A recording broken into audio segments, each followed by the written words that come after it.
kapihan ning Office of the Civil Defense Region 3, tuklo laking migit 2.8 milyon ang katao ring apektado ning milabas sa kalamidad katiking Central Luzon. Ay ning report ng Patricia Mamangon.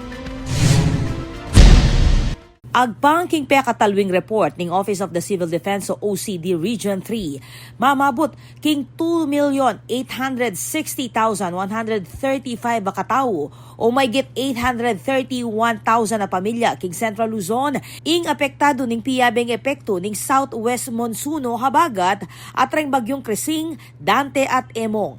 Itimpe pa siya kayagnaning kapihan forum ning amanong ahensya inyang August 13 king SMX Convention Center Clark.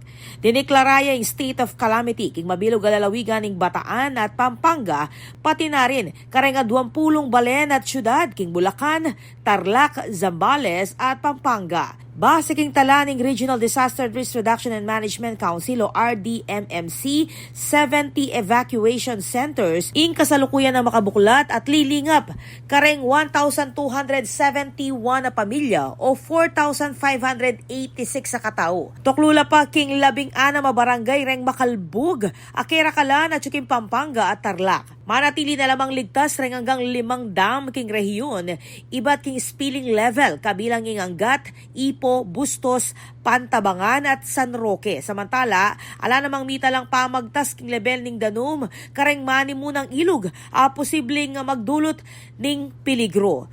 Minukyat na laman king 2.43 billion pesos reng mesira king sektor ning agrikultura at 6.44 billion pesos naman karas king infrastruktura.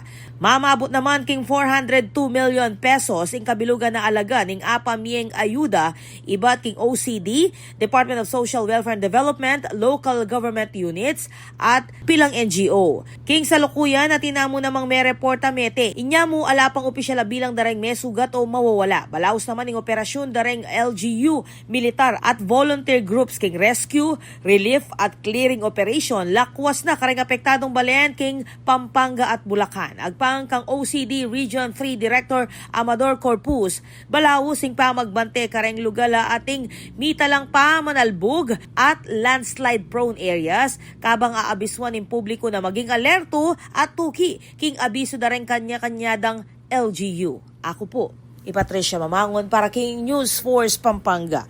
Balitang tutuking balen, susuyo.